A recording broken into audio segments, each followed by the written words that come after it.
Nullhocheins, der Musik- und Kulturbusiness-Podcast. And my guest today is Alex Misko, a guitar player, an internet phenomenon with a Frankenstein guitar that is actually called Frankenstein guitar, with a relentless work ethic, not only when it comes to playing and performing with this guitar, but also when it comes to staying relevant on social media in 2025. Enjoy. Hello and welcome to another episode of the Nullhocheins Podcast, this time in, say, English, because I guess that's the language that we both have the most common ground in. Today I'm joined by the marvelous, the guitar-slapping and increasingly jacked Alex Misko. Hey everyone, hey Johannes, thank you for having me. Alex plays acoustic guitar, among many other things, but he's known as a guitar player, and he has a giant following, more than 400k on Instagram and around the same on TikTok. And he's probably best known for several viral videos where he covers Eminem and Careless Whisper, and he made an international career out of that. Now, that's where I want to start, because as a part of your career, you have to create an endless flow of videos. And you post them constantly, sometimes several of them in a week, and the production value is actually pretty high. It's not just you sitting on a couch somewhere. And I wanted to know, how on earth do you keep up producing so much content? That must be a full-time job for several people, right? Do you have a team around you that does that, or is it all you? Well, that's a good question. Well, then we just jump right into it, right into the business things and all this internal things, internal processes, and that's actually fun because I believe that nowadays as a modern musician, you have to be present online, and better if you are omnipresent. So it means that you have to take as much space as possible, so people always know that you are around. It means that the promoters or Veranstalter or whatever you play, the bookers who book your shows, they should be also aware that, look, this guy is always around, he seems to be playing, he seems to be active not just 1 month per year, but like years, like nonstop. Yes. And that's, I guess that's the hardest part. So I think the consistency is the hardest, because I saw a lot of people who started at the same time as me, like let's say 15 years ago or something, but a lot of them just disappeared at some point. They just switched doing something else, not music, but whatever, more normal jobs, I guess. But it's hard, to keep it consistent on the internet. And the thing is, you told me that you asked me why there are so many videos in general, where this, I guess, energy comes from. Yes. And the fact is that throughout all these years, I managed to create so much content. So a lot of times I don't even have to, at this point, I don't even have to create something really new every week. I just do re-uploads, and I do new videos alongside with re-uploads, because the thing is, maybe the core fans, the core audience, they would know that, okay, that's an old video, but they wouldn't mind it anyways. But the people, my audience keeps flowing all the time. So it means that if you see that I have, let's say, 400,000 followers on Instagram, and every month throughout the year, you check that and you see that it's always around 400,000. It doesn't mean that it's the same people. Probably by the end of the year, even if you see the same number, there's like 100,000 new people and minus 100,000 people who are gone, who were just unfollowing, and there's new people who follow and follow. So even though the number stays the same, there's totally new people now. And the thing is that nobody in the world would be able to, aside from some very hardcore fans, would be able to remember or to know everything what I was doing throughout all these years, because I did a lot. And that's what I'm taking advantage of. So at some point when you already created so much, you can just re-upload stuff all the time, and all the time there would be people like, oh, I never seen that. Oh wow, you can rap, it was sometimes re-uploading Eminem stuff. It's like, man, I did that 5 years ago. Oh wow, you can also rap. I did that 5 years ago. And this is funny, but it makes sense to remind people that, okay, you have so many things that you've done, so many different things, and at this point the videos are also good. I did good videos back then with good production, so why to do new ones when you can also use old ones while you're preparing something new. But of course, it takes time. It takes a lot of energy. I believe you gotta find that energy somewhere. Thinking, and my mindset helps me in a way. So if I'm not on the road, if I don't tour, if I don't or if I'm not crazy busy with something that that literally takes the whole day of mine. I don't know what it can be. The album recording, when you have to take like the whole day to record like hundreds of songs. I don't know. Then there's not a single excuse not to invest into your career in this way. I believe that this is just another investment into your career. Okay, yes. If you're not on tour now, if you don't have 30 concerts to play, and you're like literally busy and out of internet throughout the whole day because you travel somewhere in the woods by train from one city to another, then there's no excuse not to post anything every second day or every third day. Again, this omnipresence. The problem is that it doesn't guarantee you anything. It doesn't guarantee that something's going to go viral or you're going to make a career out of it, because times have changed. You were talking about viral videos. It was relevant in 2017, 2018. Now it's not relevant. People get millions of views every time, everywhere, on TikTok, on Instagram. Yeah. They don't get any concert offers because of that. So it has become even more of a long-term consistent work. You might become offers in 3 years, in 5 years, in 10 years, might never. But it's better to invest still. And I believe that, okay, if there's no concerts to play at this exact moment, there's not a single excuse not to post anything, let's say, every second day. To keep it short. Being an artist is a full-time job. To outsiders, it sometimes sounds like, high in the clouds, dreaming away, getting up late, but it's a job, and you have to work it every day. The problem is that being an artist nowadays, it's so little, but it means so little to do with actual music, with actual practicing, but much more with this like emails and social media stuff. How much of your time actually in a day is spent with social media? Like usually. Well, the problem with social media is like it's a great bliss, and at the same time it's a great problem, because fast dopamine, right? All this stuff that we like to scroll reels, and we waste so much of energy and so much time with that, and the whole algorithm of all the social media platforms is constructed in a way for us to spend more time there to get this fast dopamine instead of getting the more natural slow dopamine when we actually achieve something, and we get happy because of that, and we get motivated. And that's something that's so hard to control. So especially when your work is connected to social media, I cannot just disconnect when I feel like, okay, I had enough. So it means that, well, you gotta be really mindful about it. Okay, if you go on social media, you want to respond messages, you want to upload things you wanted to upload, but just try to control so much that you don't start scrolling. And moreover, don't start comparing your numbers to other people, because that's when it gets really, really toxic. That's why you gotta really use affirmations. Like it's about cognitive behavioral psychology, and you just gotta think, okay, my self-worth is not based on somebody else's views. My self-worth is not based on somebody else's views. There's always, that's the only thing, because otherwise you can just get you can get into the toxic mindset of believing that, okay, I put as much effort as somebody else, why they get everything, or they get more, or seemingly more. You see only the good side of their lives, right? It's social media, right? It's not true.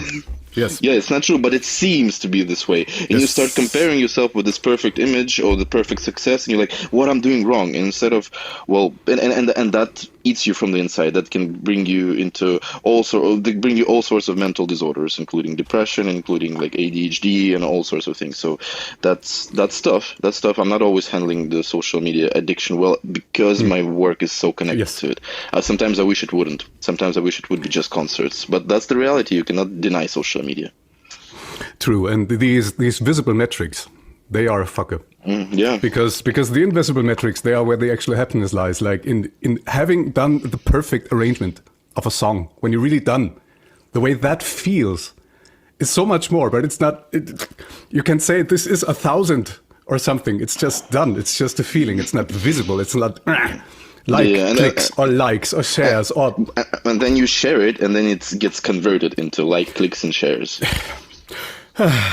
Sorry. No, that's what it is. That's the reality for everyone. Exactly. These days. I was asking about if you do it on your own before, and that's another thing that I wanted to go to, what your actual business setup is. So do you have I don't know, a management? Do you have a booking agent? Do you have, God forbid, a label in these days? What do you have? Well, yeah, that's also a great question. So regarding social media stuff and all these videos, there are two different types of videos. We already talked a lot about it. It's going to be quick. So there are big professional videos. Normally used to be horizontal for YouTube. Now, I mean, doing horizontal videos means doing full songs. I'm not really focused on that much because it just takes so much effort, and you want to do it only more as a branding thing. When you release a new big album and you want really good picture quality to show people, look, I'm professional. Look, this is my new big release. It's a big deal, and you want to show that with the production as well. You're probably not going to get many views on that, but it's branding. It's important to make it look like it's something, well, really cool. And then of course, you have some small team behind it, like at least a camera guy, because you would not be able to do it with a friend with an iPhone. And of course, the music should be produced in a proper music studio, so not just home recording. So for that I have my little team, like all over the world. But for everything else, like for short videos that I do most of the time, because they are easy to make and people tend to watch them more, and there's less ambition about it. So you just upload a short video today. Doesn't matter if it gets views or not. You're gonna upload another one in 2 days. It's like it really doesn't matter. But some of them, but because of the consistency, you want to think in 5 years, there's gonna be like, I don't know how many, 500 videos, more like hundreds of videos, and there's inevitably more chance that some of them would go viral, or some of them would go more popular, or would bring you something. With each and every video, you get a bit closer to the goal, whatever your goal is. And so for that, I do it myself. So I just record the guitar at home through my pedal board. Then I find somebody, it can be a friend, can be your mom, anybody who would just be able to hold an iPhone horizontally for a little bit. You can sometimes ask a stranger in the street if you find a really good spot and there's no friends around. Just, okay, please, can you hold the phone? I'm gonna just play with the playback now, and you don't have to play it live. Okay, nobody plays it live. You just record it at home, then you go somewhere else and you record the video. You ask the stranger, a friend, just to do a couple of takes. Done, easy. I mean, it still takes, the whole work together takes around 3 or 4 hours, but with a big produced video, because I edit everything myself as well, it takes 20, 30, 40 hours. It's not worth it unless it's a big branding release thing. So for that, it's just mostly me. I would say social media thing is mostly me. Then I have a manager who handles my money things, so all the fees and negotiations with bookers and promoters, because for that, there are 2 reasons for that. No, I have like no energy and no time for that. Also, I'm not really a businessman, so it's always even no matter how many years has passed since the time I was in the beginning of my career, it still feels a bit weird, like, to ask money for that. Like, I don't know how much to ask. So I don't know, like, should it be like this or that? And then you might think, but maybe they could offer like 3 times more, and you agreed on 4 cheeseburgers. And that's the problem. And so that's why it's better when somebody who's focused on this work handles that. And there's booking agents in some countries who arrange concerts through my manager. So for example, for America or for Canada, we have people there who bring us the offer. Okay, we have 15, 20 goals for Asia, for China, for example. We can do 15 or 20 concerts this year. This is the fee. And we can fine tune the final negotiations, and then we're good to go. So it's not my manager who to writes to every venue and tries to pitch me in there. So it's not there's no such thing. Most of the time I just wait for offers. Or like when somebody in Germany, like where I am now, all these little festivals here and big festivals and solo concerts, people just write to me, give me an offer. I just forward it to my manager. He handles everything. Most of the time it all works, and then he just tells me, okay, here's the date, you gotta be here and there and blah blah blah, and here's the money. And I'm like, okay, easy. So all together, it's like it's me and my manager and these booking agents who are sometimes active, but just a few months per year, let's say. So most of the time it's just 2 people, and everybody else is like session workers. So let's say my sound engineer, all these video people that work with me, they're not really in my team. They're not like my team that I pay regularly. I just find them, or I can change them. It's really up to me. Okay, we're going to get back to the touring thing, because I have questions about that. But let's just finish up the whole social media thing. Did the shenanigans about TikTok being closed down in America, did that keep you awake at night? As somebody who is present there, because I don't mind. I'm not on TikTok. I'm much too old for that. But I was wondering, for someone like you? Well, as far as I know, it still works in America because I saw a lot of like news about it, but then I saw that on the next day after blockage, it was still working. I'm like, okay, whatever. And the problem is that even if there's no America on TikTok, there's the whole wide world there still.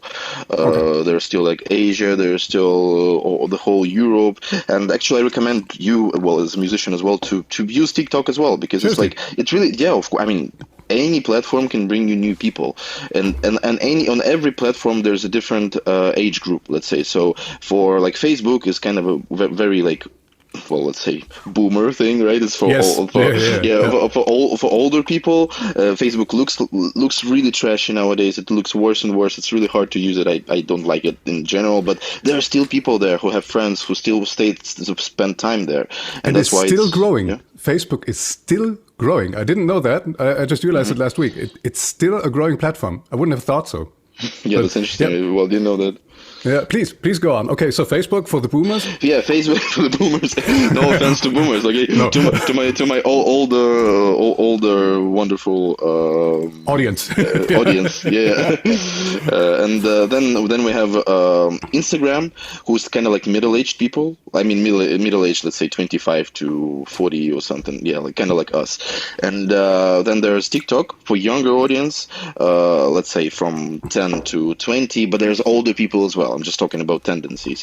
There's YouTube. YouTube is kind of for everybody, actually. Everybody still uses YouTube. So YouTube should stay, well, omnipresent regardless. So now we have at least 4. And then you can go into Chinese platforms if you have energy for that. You can go into Bilibili, into WeChat, into whatever else you can find. Aside from music platforms like Spotify, Apple Music, but that's, well, self-understood. So I'm talking about the fact that, okay, even if TikTok, or like for the people like who never used it, like you, for example, even if it feels a bit like, well, weird or awkward or something, or too loud or too fast or whatever, it's like the fact is, I take it as a part of.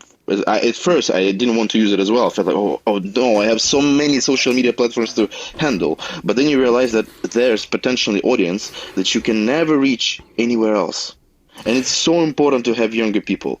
It's so important to bring younger people, especially into our guitar community, because, well, we were talking in general about music, but what I do is this very weird, modern fingerstyle guitar thing. And then there's a really big tendency for older people to like it. It's like, especially in countries in Europe, like in Germany, it's like, again, no offense, they're all lovely, they're all amazing, they're all supportive, but there's always so many gray-haired heads in the audience, and that's why it's like, it's not a joke. I mean, I have like this whole stereotypical persona of the person who likes fingerstyle. It's an older, white, middle-aged man that's with his wife, most likely no wife there as well, so now wife is not going to go to the concert, and you have like really male-oriented guitar freak, older, gray-haired audiences, and this is like, and you, if I would be like a 60-year-old person playing guitar, it would be fine. It would be my age group, but I'm still young, and there's a lot of other guys who are young, but there's the audience for that who's like 3 times older than we are, and this is our fault. We're doing something wrong.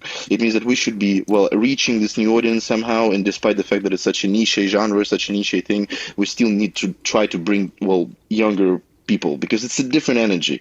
Older people are wonderful and supportive, and they buy CDs and they remember your name regardless of if you have social media or not. They probably don't have so much social media, but they're going to remember your name, they're going to come to the show, and they're going to support you. It's wonderful. But with a younger audience, there's totally different energy. I mean, it's incomparable.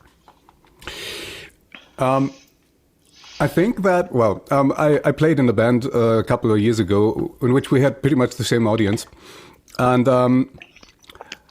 that makes me wonder, do you also see that that's actually the age group that still buys stuff and CDs? Because the kids don't? Or am I wrong there? Kids don't buy CDs. I mean, nobody buys CDs. Yeah, nobody buys. But the thing is, for older age group, yes, they would buy CDs.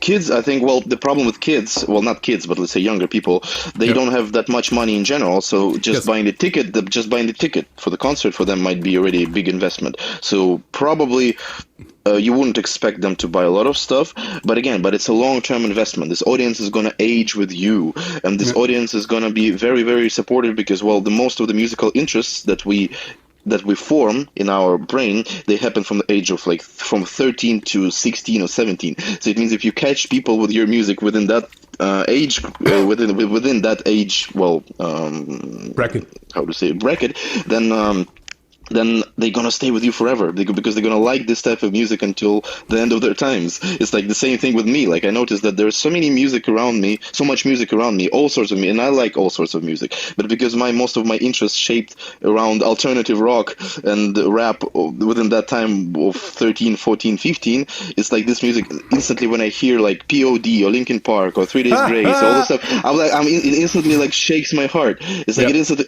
that's sad rock, sad middle-aged man rock, because I'm already like middle-aged white man rock, but this is like, give me more.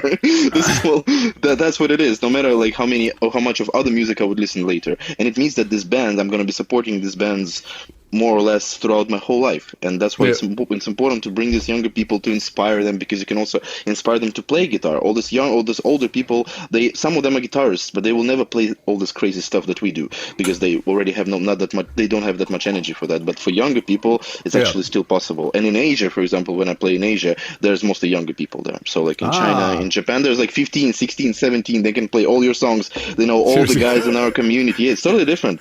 It's like, and that's cool. So that there's such a big difference compared to Asia and to Europe. It's not good or bad. It's just different. And I'm saying it feels like it's our fault as younger musicians. Not fault, but this is our responsibility to try to inspire, to try to make it more interesting for younger people. Even if for nerds, let it be for guitar nerds. It's just fine. But younger guitar nerds. Seriously, I solemnly vow to start TikTok tonight. Well, please do. Just make sure don't scroll it for too long, because it's gonna find the stuff that you like the most. It's gonna give you that stuff, and it's gonna be so exciting, because brain loves change. Brain loves to make you do different things, and scrolling reels means doing different things every 5 seconds. So that's why you can sometimes you can just spend 2 or 3 hours just scrolling, and then like, oh no, and then you're gonna be guilt tripping yourself, like, oh no, I spent 3 hours just doing nothing. It's so addictive. But is it still, as it was like 5 years ago, that it's the fast version of what we have with Reels on Instagram, or did that just sort of blend? The thing is, everything is TikTok now. Well, you cannot avoid TikTok. YouTube Shorts is TikTok. Instagram Reels is TikTok. Facebook Shorts is TikTok. Everything is TikTok. But TikTok still looks the best and works the best, because it's literally one button thing.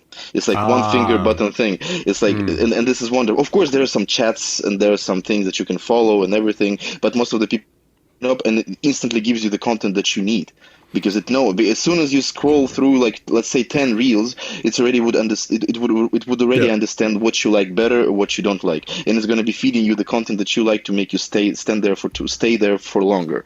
And then you don't even need to press anything. You open it up and it instantly gives the content that you need instantly. You just like see the first reel instantly as you open it, and the only thing you need to do is to scroll like this, and you're stuck. Forever. And you're stuck. And you're stuck. That's it. Yeah, forever. Yeah. So just be mindful about it. Okay. But still, I'll do it. Thanks for the inspiration. Now, I'm about 15 years older than you. I'm 42. When I grew up, the stuff that I listened to, it was just albums. You know, that was actually that was the thing. The people didn't even have the money to do videos, because you couldn't watch the videos anywhere, because MTV was just starting to be a thing back then in the Stone Age. So I was wondering, you haven't released an album, solo guitar album, since 2019's Round Trip. So is that something that is still important for you as an artist, to do an album and go on tour with that specific album, because that is the snapshot of, say, the last years and where you are as an artist? Or is that a thing of the past, and you go song by song, by video? Well, there are two ways how you can think about it. Well, my personal idea is that I also like albums, and I still like albums. I mean, I think when I started listening to music, it was a very kind of a different time, and also at first I remember it's fun experience. I think it's worth talking about. So the thing is, when I was growing up in Russia, it was like in, let's say, early 2000s when I started to listen to music. Of course, there was barely any internet, so you could not really find anything or stream anything or whatever, or even download MP3s. It was a kind of a big heroic move to find an MP3 and to download this 4 megabytes, spend like 10 euros on that and whatever. And it's like, yeah, so it was not worth it. So the thing what you would want to do is you go to CD store or like MP3 CD store, DVD. It used to be just one big thing. So whenever you go to a CD or like let's say digital content store, there would be video games, DVDs, CDs with music, and everything would be pirated, of course, because there was no such thing as importing something legally. And it means that, okay, you find this CDs with MP3s on them, with music, and you see, okay, this is Red Hot Chili Peppers disc, whatever, and there's like MP3s, and there's like 10 albums on it. And you're like, well, okay, then it's worth it. Okay, you buy this, and there's 10 albums in it, and eventually it means that you have like, let's say, 120 songs to listen, and that sounds worth it. And then one day, I found one of my favorite rappers is Nas, is from West Coast, 90s, East Coast, New York, and I found his, I don't know how, there was a legal CD of one of his albums from 1996, and I was thinking, because I so got used to the fact that every time you get a CD with music, there's gonna be 10 albums. I wasn't even checking it. I was thinking, wow, this is his album or like his music, and I'm like checking, and I wasn't even reading it carefully. I saw that there's like 12 of something or 14 or something. I'm like 14 albums, damn it, that's such a good compilation. And it was also a bit more expensive than everything else that you could buy, because well, it was a legal one. It was like actually kind of 2 times more expensive because it's the official CD that somehow happened there in my hometown. And I bought it and I started to listen to it, and I was so disappointed when I realized that it just 14 songs, not 14 albums. I was like, I wanted to bring it back to the store. Well, I didn't, and now it's a collector's item. I think it's a very rare find, but to me it was, as a kid, when I was like 10 or 9 or whatever, when I was listening to that music, I was like so disappointed, like, oh no, you start scrolling through the tracks and just 14, and that's it. It's not 14 albums, it's not 140 songs. But you had a booklet and you had the artwork. Or was that? Did you also have artwork with the MP3 CDs? There was no. Well, the thing is, what was cool with this MP3 CDs is that it was all arranged by these pirates. They could take any pictures of the band. They could really make it nicely. Not as official ones, but they could use the official like band photos, and sometimes they were looking really good. And inside there was promotions of other MP3s that they were producing. So like if you buy Eminem's MP3, you open it up and there's this. Then they right there they have pictures of 50 Cent's MP3s or like The Game or whatever other Jay-Z or other guys. So it was like, that was kind of cool. So that's why. So visual wise, it was very similar, and I mean to this like pirated and official one, and that's why I was disappointed. But this is just a story that when you get used to. Taking the content in some like consuming the content in some particular way, expecting that you pay this whatever 10 euro and you get 140 songs. Why should I pay now 20 to get just 14? It's not worth it. It's like it's unfair. But then of course as a musician you understand that even to produce this 14 songs it might take you a couple of years, and of course you want to want to get paid for that because it's the work of your life. But anyways, this is just about the perception, and that's why for me still albums are important, because I was still listening to music like within albums, even though I had 14 albums on those MP3s. I understood the concept. I understood that okay, there's some idea there, and I really like concept albums when one song goes to another, when you have to listen to everything, when it's better to listen to everything track by track, because there's some transitions, some references. This is so cool. Then it feels like you see the bigger picture. It's almost like you're reading the book. So that's why for me, like I took so much time with this next album that I'm working on actually now, and hopefully it's going to be released later this year. It's just because I also I lost all the inspiration, because it felt like on that round trip album I expressed all my musical ideas. I had nothing else to play. I had nothing else to compose. Like I have no more techniques to show. Like, everything was done, and that's why I switched to collaborations. And collaborations kind of saved my creativity, because there was the whole new wide world to explore with working with other musicians. Even though it's not directly fingerstyle, even though it might not be something that would be bringing me more people because of whatever fancy techniques and blah blah blah, it was just music for my soul. I'm really proud of those 2 albums that I released later after Round Trip. And then I built my Frankenstein guitar. Throughout all that time was building my Frankenstein, this crazy guitar that I'm playing now, and that gave me inspiration to compose I believe the best music I've ever done. So that's why I'm working on it now, and it's still going to be an album. But if we take this personal perception of things, that okay, it took me 5 years to compose or to come to an idea that there's going to be a new album, and I want it to be an album because it's a huge step, it's a milestone, thinking of this in this way. But for modern musicians, if you take this concept away, it's all in your head. It's like nobody cares really. It's like you can just release 10 singles, or you can just release singles every month until the end of your career. Some of them gonna go better, some of them gonna go worse. That's all what you need to do, because even with albums, only your diehard fans are going to be listening to everything throughout. Most of the time, we don't appreciate that because there's just so much music to consume. There's just so many albums go out every day. So you see that, okay, your favorite artist released a new album, and it's like, and you understand that, okay, only if it's really, really my favorite artist, only if I really care so much, I might find a moment to take headphones, to give this artist 40 minutes, and not in a gym, not while you're doing something else, but like sitting at home and like being fully focused, only if this artist means so damn much for you. For everybody else, you're like, oh, okay, I might listen to it later, and then you forget about it. So that's why with singles, it's even better, because it's just one song. It's less demanding. So in the long run, in longer scale, albums are irrelevant. It's only for people who, I don't know, miss the past, I guess. Times are changing, and we get used to the things that how they used to be before. We used to, think that albums are cool and everything, and they're still cool in a way. But I think we just got used to something, and it's hard to change this mindset because we are old. And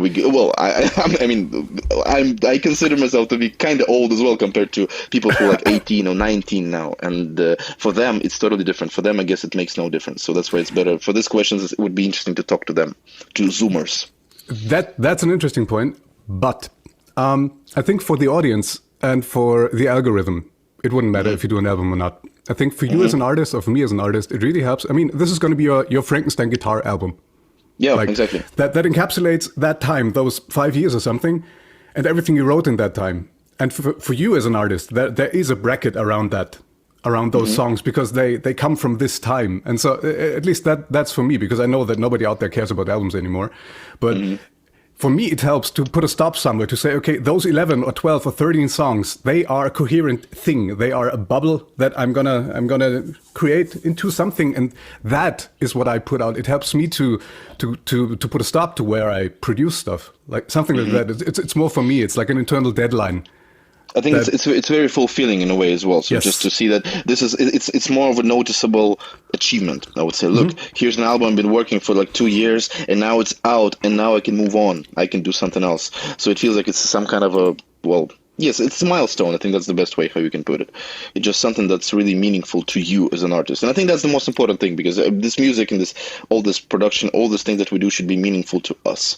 And when it's meaningful to us, people would feel the difference. People would feel like there's this energy in it. Absolutely. But will you still create physical release, like CDs or even vinyl?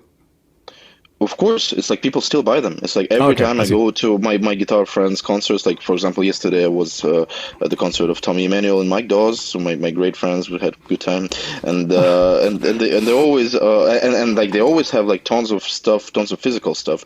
And for example, for me, I would much rather buy a T-shirt, something like that, because I have nowhere to play CDs and vinyls, but there's a lot of older people who still have all that stuff and still enjoy all that. So for them it's just fine. But for younger people, I would be so happy to have like a T-shirt with a cool design, or not even a USB stick, because for example, like my Apple MacBook doesn't even have the USB input anymore. So not even a USB stick with all the albums and notes and tablatures and video courses, but like, I don't know, can be anything, like QR code or like some kind of a little souvenir. Well, my friend Daniel Champagne, it's an American guitarist, he actually recycles the old guitar strings. So when he changes the strings, his wife knits kind of armbands out of the strings. Smart. So that's kind of cool, and that's very meaningful, because the guy played those strings, and then they get recycled into something you can buy, and it's kind of a nice, neat looking armband, armrest, And this is something like that. Just got to be creative when it's not just digital things, when it's not USB sticks or CDs or vinyls, because of course you want to have that, but something that would be eye-catching as well. So for example, when there's a really cool T-shirt design, you would want that anyways, especially if you see that. Well, I would love that, because you walk with that T-shirt afterwards, you actually use it, right? It's a useful thing. Yes. It's not just a CD that you put somewhere with an autograph and you forget about it.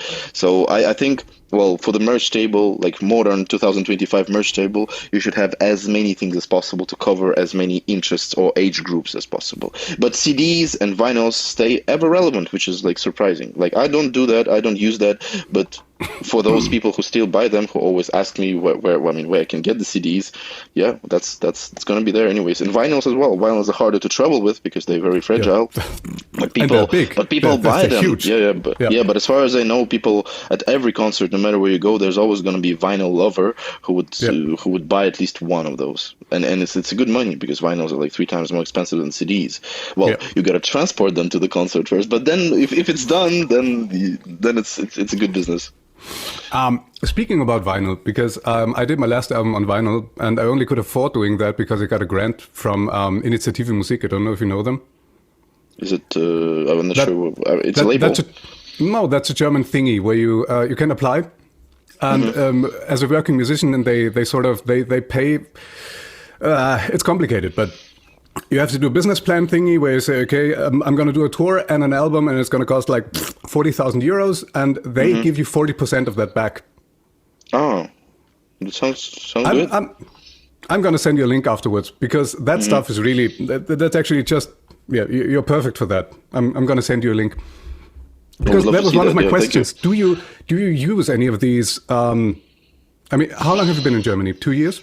Well, almost 2 years now. Yeah. Do you know and use the German grant system thingy?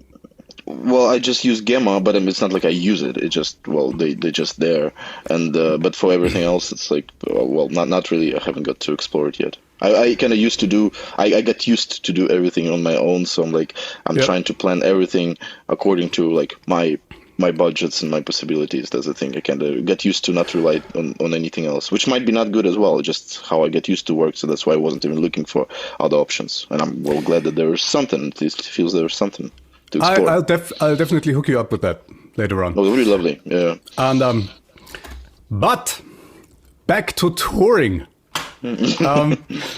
You're basically a world musician because you do mostly instrumental music, which is, I mean, that's wonderful because you can go to China. Who else can go to China and play music and have an audience understand what you're doing? Because music is an international language. Everybody understands that. You could play that in Africa or in Antarctica. Nobody would be left out understanding it, as it would be if you sing in English. There's a lot of people who don't understand English. So I was wondering how you actually strategically approach that. Because before you said that you basically are, you wait for people asking you, hey, do you want to come? We have a tour. But is there an element of strategic conquering countries? Like, okay, we're going to invest we're going to do a UK tour, which is expensive if you come from Germany. We're going to do a UK tour and we're going to maybe break even, but it's an investment into the future. Do you think like that? Well, actually, it's much easier for me. It's like that. I never did such planning like, okay, it's time to conquer Asia, it's time to conquer this, it's time to conquer that. It's always been offers. And in my times, in my better times, like let's say when YouTube and all this Instagram stuff, when this stuff was actually bringing you offers, it was like really easy. You just gotta do your stuff online, you just gotta do videos, you just gotta do your best and get some of those videos 1 out of 100, let's say, gonna get enough views so some people from other countries would notice you, and within those people there would be somebody who would be eager to bring you to their country.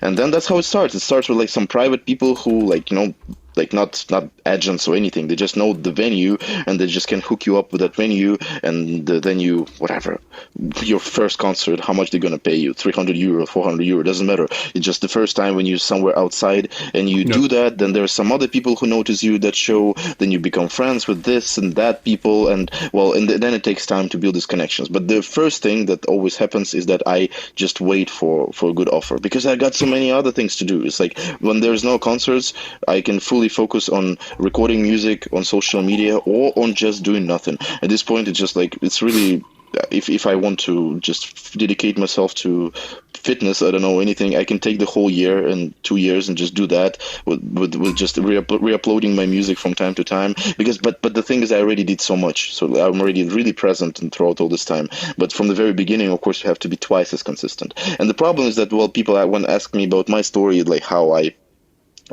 achieved what I achieved, aside from hard work and a little bit of luck and blah, blah, blah, it's like there was just better times. Not better times. There was a different time when those videos could actually bring you something more valuable than just a bunch of new followers. And nowadays, I said, it's too easy to get those views. It's like everybody gets these views. Any guitarist or any dancer, or you can just do something stupid, say some anecdote on camera, upload it on TikTok, and you're going to get 10 million views if you're funny and charismatic. But it's like, okay, make it sustainable then. Make 2,000 more videos within the next year like that, and then maybe something would happen. At least you would get some advertisement offers, so you can monetize that. But it's like, but that's the thing. It's surprisingly easy to get views now, but it's even more hard to keep it consistent throughout years, and that's hard. Because for me, in those times, 2017, 2018, a couple of videos could bring me a few offers, and then when you take those offers, they bring you to others, and blah, blah, blah. In a couple of years, you have the whole networking of people who want to bring you to their venues, let's say every couple of years or even every year.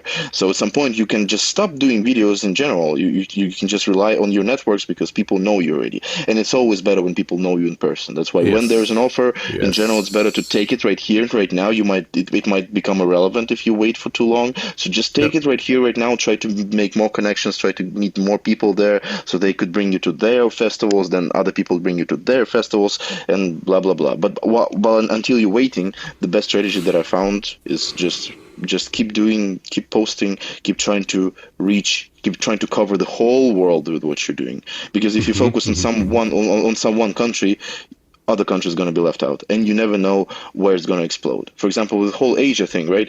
It's like it's funny. The fingerstyle tends to be very popular also in such countries as the Philippines or Indonesia.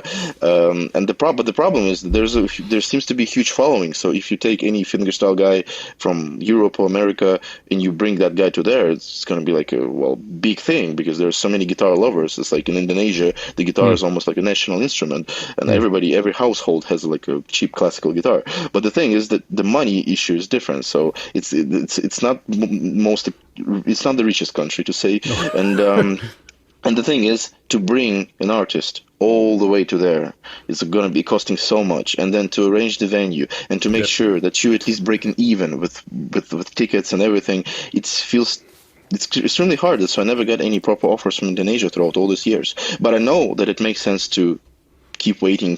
Like, for example, Canada stuff started to happen for me only like this year, after like more than 10 years of doing this stuff internationally. Or for example, Japan and Singapore happened to me only last year, even though I've been traveling to China many years before that. But the good alignment of stars that allowed me to do that happened only, let's say last year. So it means that sometimes it's just about staying consistent, doing what you know how to do, and hopefully somebody would get interested. But that's another thing. You want to stay an artist as well. What I'm doing now is drastically different from what I was doing in 2017 and 18.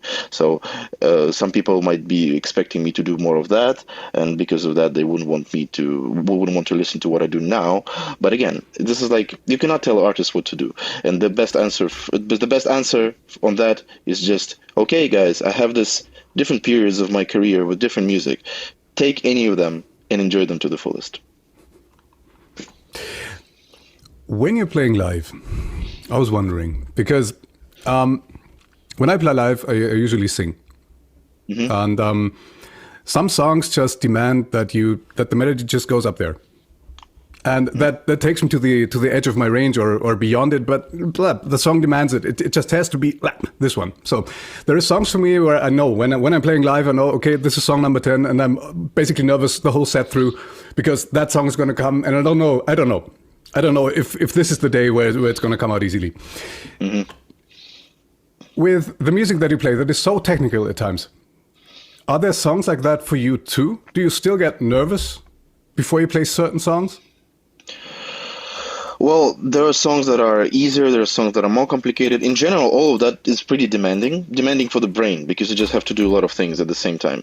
Especially not just playing with fingers, but also making sure that you will press the right pedals at the same time, that you not get tangled in your cables, that you're still trying to be kind of interactive and entertaining with your audience. So you want to, well, look at people, right? You want to move around a little bit, you know, do all these things that makes it interesting to watch as well, not just to, well, watch not at your fingers doing crazy stuff, but also, well, having some movement on stage in general. It's always good because the stage belongs to you anyways. You're a solo artist, and especially because, well, I don't have to stand in front of a microphone all the time, right? So I can, well, I'm not singing most of the time, so I can move around.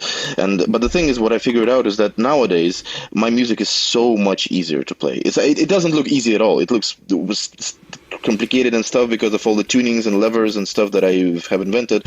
But the thing is, technically, for me, I just found the bubble of techniques that I handled the best, and I just use these techniques. And every time when I compose or when I do something, I realize that, oh, well, that doesn't seem comfortable. That seems like it's going to be 60% chance of success, but 40% chance of fail. Okay, just switch it to something else. Don't do that.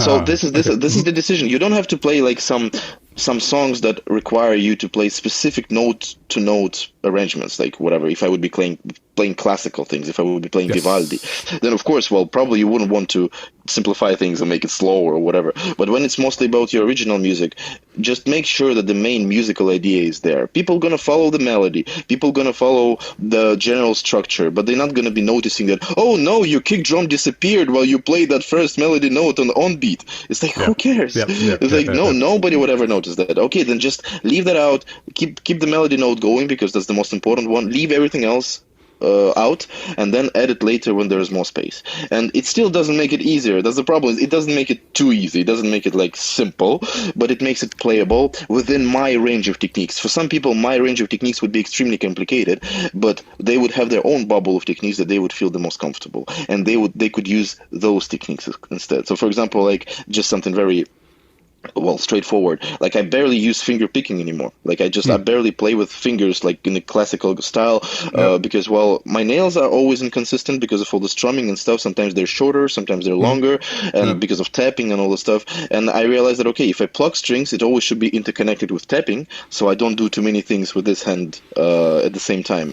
Or better, I just use tapping or harmonics or things like that and just don't bother plucking strings anymore because, well, what for? It's like I found better substitutions, and I can do more drums at the same time, or I can find some better techniques, so I can do detuning at the same time. I can get myself busy with something else if I don't like this technique, for example, anymore, or I don't want to use it. So it's not like I cannot finger pick anymore, but I feel like I losing my finger picking dexterity like it used to be, well, years ago when I was studying classical guitar, but I don't need it anymore, okay? And invented other things to keep myself busy and excited with. And as long as I'm excited, it all matters. Like this whole Frankenstein idea with all those crazy things that nobody has ever done before inspired me to write music. And without that Frankenstein, I would still be sitting with not a single song composed after Round Trip. So all that was so important to me, even if some people don't like it, even if some people, like older people who followed me, older audience, they would be like, oh, we don't want that anymore, it's so weird, we don't understand anything what's happening anymore. Well, but again, then it's good that any artist has these periods of creativity, and okay, you don't like it, but you can enjoy that period, 2016 or 2017 or 2018, 2019, 2020. There's music for everyone, and that's the beautiful part. Yeah, because you really keep moving. You change instruments too, because I saw a lot of hand-pan videos of you. Yeah, that as well. Yeah. Wonderful, wonderful stuff. And I was wondering, because I saw an interview. I prepared for this, I saw an interview. Thank you. Where you mentioned that you don't improvise because the tunings are just mindfuck. I totally get that. Especially.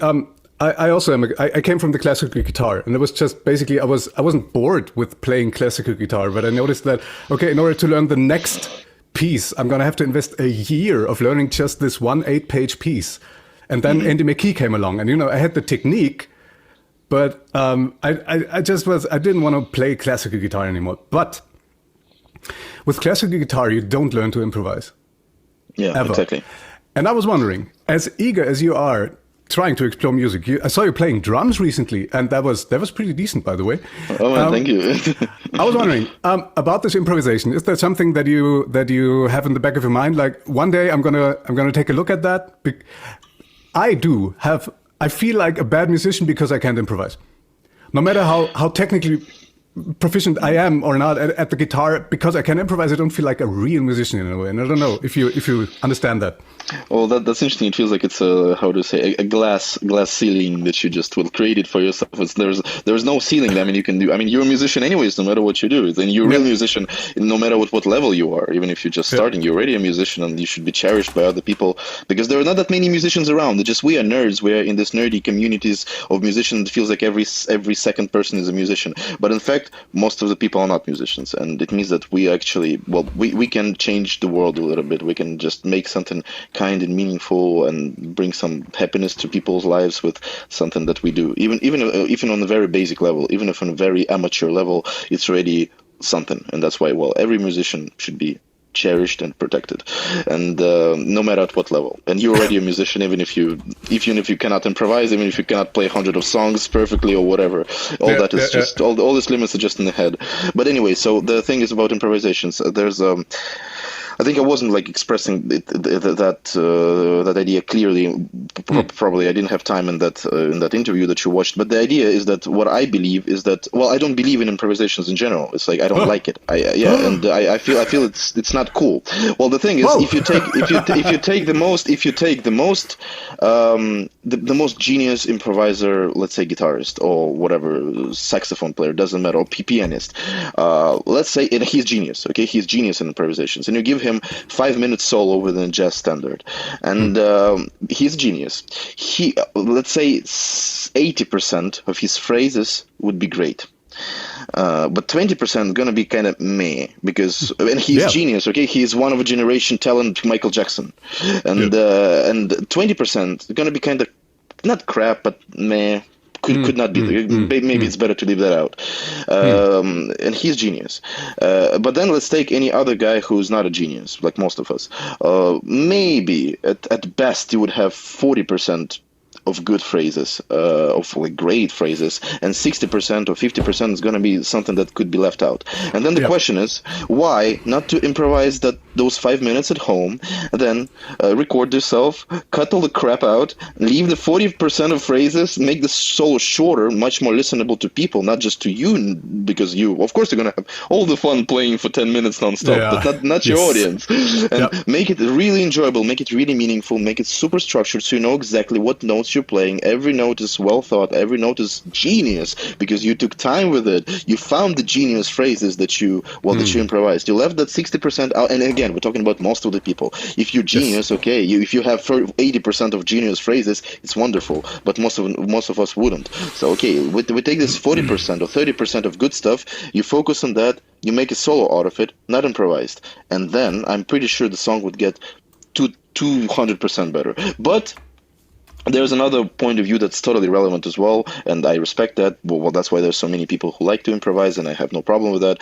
It's like this is just my vision of that. But there's another vision which is totally respected and understandable, is that improvisations bring this sense of life in the music. Yes. It's something that's happening right here and right now, and it's never going to happen again in the same exact way ever again. So this makes this experience very unique and very right here and right now. Never to be repeated again, which is wonderful, which is a great way to look at things. But I prefer structures. I like to sit down and write everything as cohesively as possible. So that's why basically, if you tell me what to play, if I'm going to play something for you now, it's going to be just 10 songs that I can play, just my new album. That's it. I cannot play anything else, note by note. That's it. I mean, and some Red Hot Chili Peppers riffs or some beats of old stuff, but it's not going to be like, okay, I'm going on stage with that. On stage, I go and I play these 10 songs, and that's it. I cannot play anything else. I'm focused on those songs because there's so much work. You have to work with them with a metronome all the time, with drum loops, perfecting them, making sure your effects and tone is right. There's just no time for anything else. There's just already so many things to take care of when you focus on that 10 songs. Yes. So, God forbid delving into improvisations. And in which tuning? In which tuning should I learn to improvise that as well? I mean, standard tuning is boring. It sounds like guitar. I don't want the guitar to sound like guitar. I don't want guitar to sound like A minor, D minor, A minor shapes. It's boring. Yeah. Any other tuning would be working only for one or two keys, like DADGAD. DADGAD also sounds very boring. You always recognize DADGAD. It's a boring tune. It sounds very Celtic, and it's like everything sounds the same in DADGAD. Then, okay, well, what else? A sharp, F, C sharp, blah, blah, blah, minor weird stuff that's going to work only in one key. Also not worth it. So, okay, well, but anyways, it's like most of the people who improvise on guitar, let's say in our community, they go into more of a Tommy Emmanuel, Chet Atkins direction anyways. So you would instantly recognize the people who, or people who, like, for example, who like Django, who come from metal background, and you see that they improvise not in the, let's say, blues country style like Tommy Emmanuel, but more in the metal style, which is also very exciting. So John can do that, for example, because he will spend time working, like playing electric guitar. Well, I never did, and I'm fine with it. I'm focusing on what I'm good at.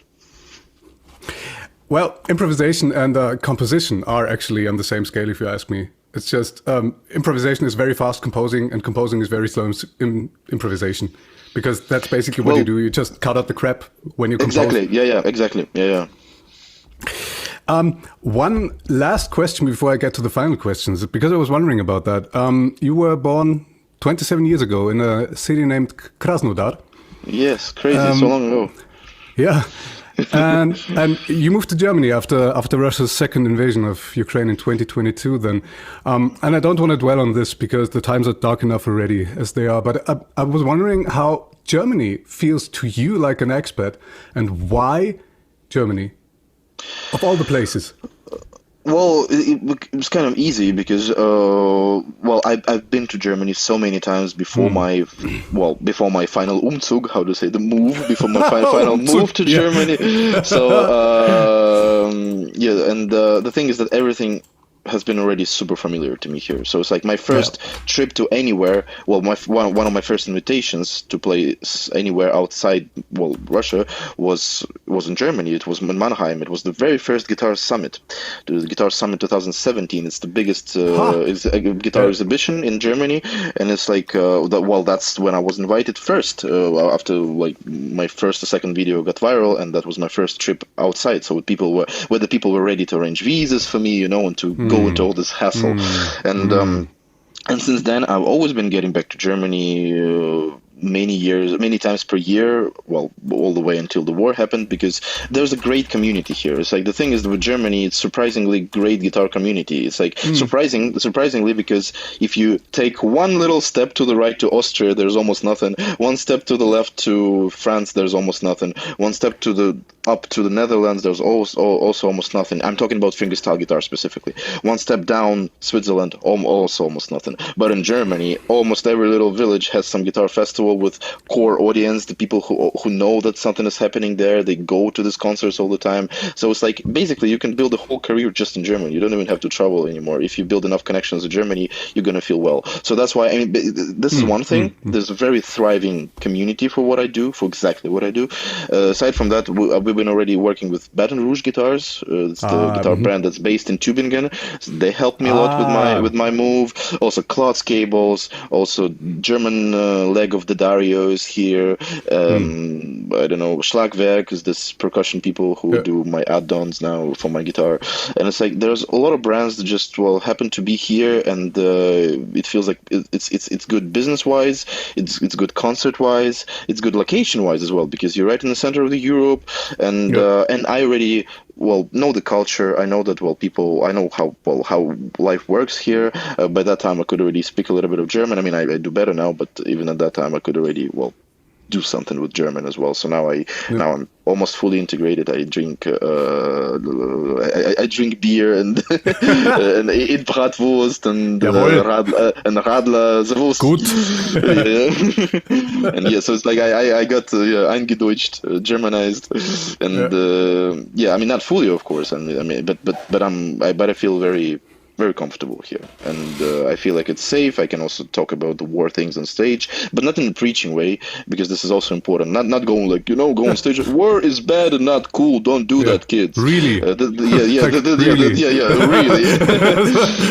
But there's a whole story I tell on every show, which is also connected to a song that I'm playing afterwards. Which is about just saying that there's a lot of people who still stay there, who are against the war, who cannot leave for different reasons, family, money, jobs. It's not easy, paperwork as well, crazy. And I just miss my family, and I just miss my friends, people who just stay there and don't have such opportunities just to travel or to move that easily like I did, because I have no family. And also I had this opportunity, I had these connections that I already built beforehand. So when I moved to here, I already had stuff to do here. It wasn't just like traveling to nowhere hoping that I'm gonna find some things to do. A job at McDonald's or something. A job at McDonald's, So it's like at least I knew that I'm already established here, and I instantly could just keep continuing music like nothing happened to me. And I'm very lucky, and I'm in a very privileged position regarding that, and that's why I'm trying to be aware of that. And I'm just saying that there's a lot of people who would want to do something like that, but they cannot. And aside from that, people, there's my friends and family who stay there, and obviously whom I cannot visit that easily, because even though the situation is not that heated up, I can go back. But if I go back, who knows what would happen within that 1 week of time that I'm going to be staying there. Maybe they're going to shut the borders, or maybe they're going to find my old posts about criticizing the war, or if some lieutenant would want to get his job, get a better job, better status, and he would want to use me for that, like catching that exact criminal who was posting that stuff. It's like you can just get unlucky with that, and you never know until you're there at the border. It's like 50% chance, and so it's better for me not to go back. Damn it. Let's just hope that one day it's going to be easier.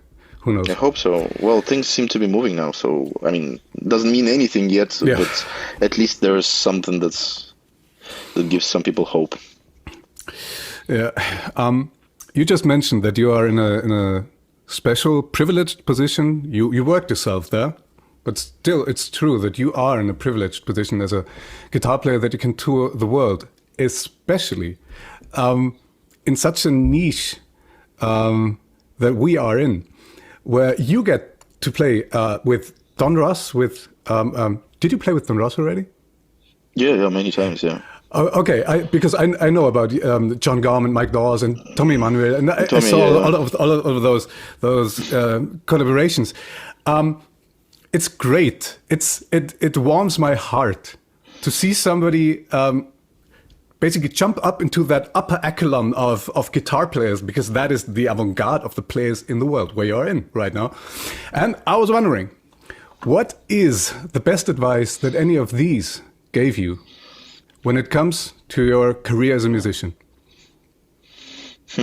That's a good question. I gotta remember. Because the thing is that all of these people kind of have become my friends now. So there is no such thing as, even though, as I said, for some people like John Gone, for example, because he's very special to me as a person and as a musician. So he's to me is always going to be like a mentor, even though he wouldn't like it. Even though like he would want me to be his friend, and I would want him to be my friend, but first and foremost. But then still, there's kind of a mentorship thing, and I'm fine with that, because I have like big respect to all of these people, of course, to Mike Dawes, to Don Ross, to Andy McKee, to all the boys from our community, to all the legends, and.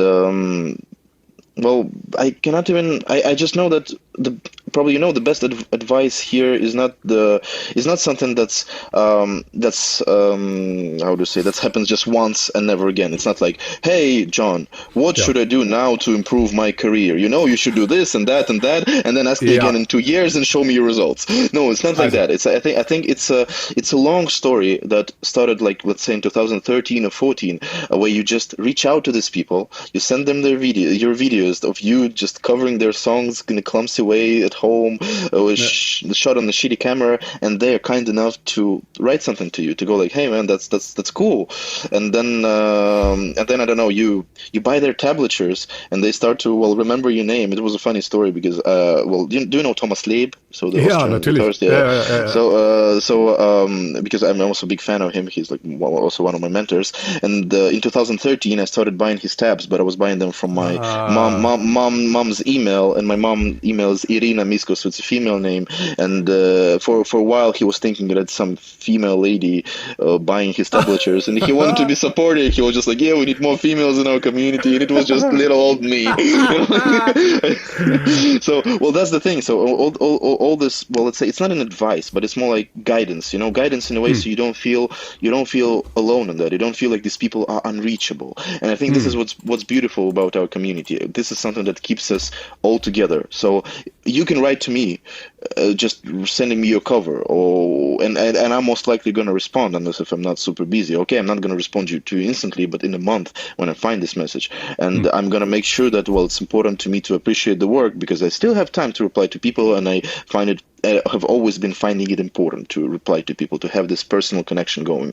And the same goes for these people that you mentioned. I could always write to John, I could always write to Mike, I could always write to Thomas, and they were always replying to me. I was not always, I was never like too clingy. I was not like, hey, how are you doing? We're friends now. No, but when there was something musical, when I was asking them about business things, okay, hey John, I have like this and this endorsement opportunities. What do you think would be better to do? Or like, hey, like whatever, I got this offer to play in that country. Here's the money. Do you think it's good enough? Should I take it or not? I mean, especially before the times when I had management. So this type of things, I would say it's not just some specific little advice or like big advice that happened once and I followed it and everything happened. No, it's just this fact of consistency that you can reach out to these people throughout years, and then after years you don't even notice that at some point you just invited to play the same festival, and now you're not like a fan and a mentor anymore, but you kind of like technically on the same level. You don't feel like that, of course. I said for some people like Don Ross or like John, I would never feel like we are on the same level, but technically we are, because look, we played the same festival at the same stage, and I might even play afterwards. I might be even headlining it, which is like, as I said, it doesn't mean anything, but I'm just saying, but technically it means that, wow, I played after Preston Reed or after John Gom or whatever.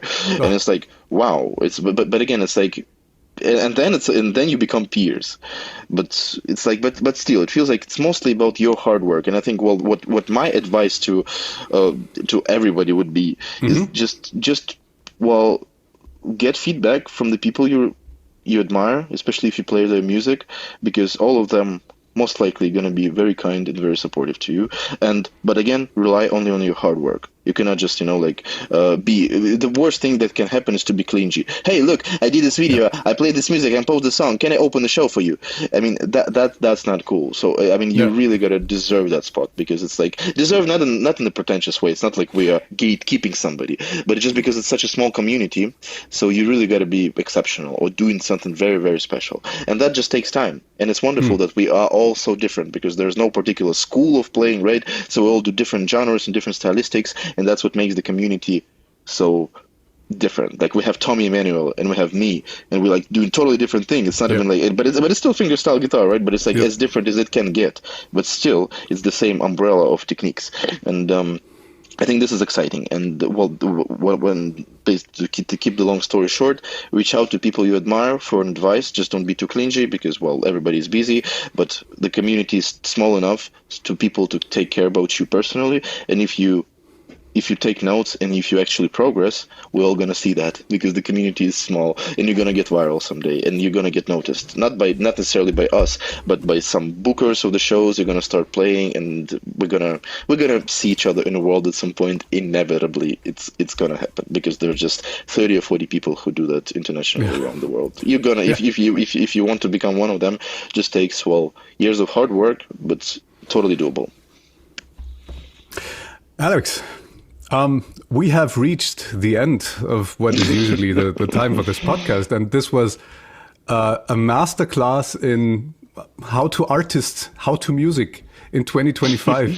Thanks a ton. And thanks a ton for taking the time to talking to me, because that exemplifies just what you talked about. Because I wrote you an email quite a few weeks ago, and you just wrote back, "Hey, dude, of course I remember you because we played a show together in 2018 or something." And here you are, taking your valuable time, explaining all of that. Thanks a ton. I'm going to put all of the links that you mentioned into the show notes, and your endorsements, and everyone, they're going to be happy maybe too. Yeah, absolutely, yeah. Yeah. Johannes, and thank you. Yeah, thank you so much for having me. It's a great pleasure to reconnect. We played the last time, quite a long time ago here in Germany, and I still remember that show. It was really sweet time, and as I said, I'm happy to reconnect because the community is small, and we gotta take care of each other, and just to keep in mind that every person matters in this community. It's a great pleasure. Yeah. Okay, so thanks to you, and thanks to everybody out there listening. This was Nullhocheins, over and out. Servus. Ciao.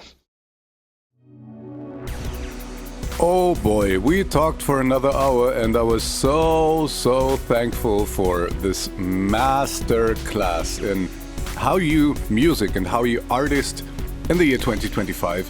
I'm so inspired, I'm just gonna start a TikTok right now.